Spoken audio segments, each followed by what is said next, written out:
Hello everybody, Eric again. Like and subscribe. Here we go. Let's talk about A is for Alibi. A is for Alibi is the first mystery novel in Sue Grafton's Alphabet series and was published by Holt, Weinhardt, and Winston in 1982. Featuring Sluff Kenzie Mahone. It is set in the Southern California city of Santa Teresa, Stanton, Santa Barbara. She wrote the book during the divorce and admits about her husband that she would lie in bed at night thinking of ways to kill him. The New York Times gave the book a lukewarm review.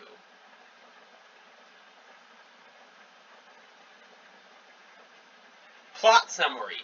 Kenzie Mahone, a private detective, investigates the death of a prominent divorce lawyer, Lawrence Fife. His murder 8 years earlier was blamed on his wife, Nikki Fife. Upon being released from prison, Nikki hires Kenzie to find the real murderer. In the course of the investigation, Kenzie becomes involved with Charlie Cursoni, the late Mr. Fife's former law partner. She discovers Fife's death has been linked to that of a woman in Los Angeles. His law firm's accountant both died after taking poisonous Orlander capsules, which have been substituted for allergy pills. Kenzie tracks down the accountant's parents and former boyfriend. She then goes to Las Vegas to interview Fife's former secretary, Sharon Napier, who was killed minutes before Kenzie arrives. Back in California, Kenzie is mystified that Nikki's son, Colin, recognizes Lawrence's first wife, Gwen, in a photograph. Kenzie surmises that Gwen was having an affair with her ex-husband at the time of his death. She accuses Gwen, who confesses shortly afterwards. She too is dead, killed in a hit-and-run crash. Kenzie has solved the case she was hired to investigate.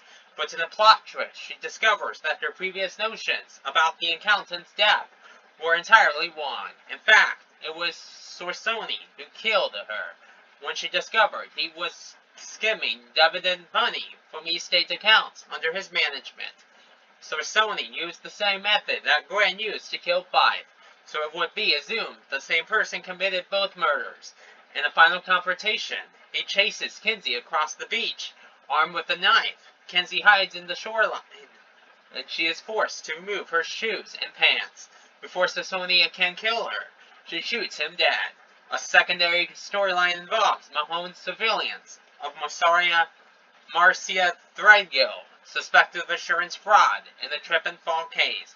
Although Mahone believes she has successfully documented Threadgill's deception, the assurance firm that contracted Mahone to investigate Threadgill moves to pay her claim anyway, citing potential legal costs and complications, including the risk of reprisal.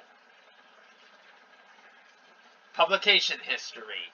The first printing of A is for Alibi was 7,500 copies, with initial sales of about 6,000. Critical analysis. Grafton openly admitted that she conceived the story from her own fantasies of murdering her husband while going through a divorce.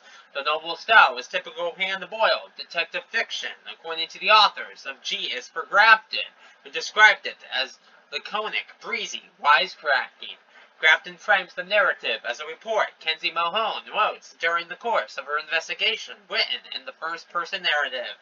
A for Alibi is dedicated to author Chip Grafton, Sue Grafton's father, who set me on this path. Chip Grafton was a municipal bond attorney in Kentucky who pursued a secondary career as a crime novelist, winning minor acclaim for 4 novels. He died on June 31st, 1992 at age 72, 4 months before A is for Alibi was published.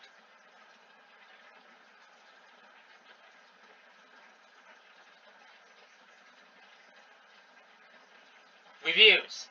Writing when the book was released, Kirkus Review said, "This was a sharkily plotted, but otherwise terrific start for a new detective series.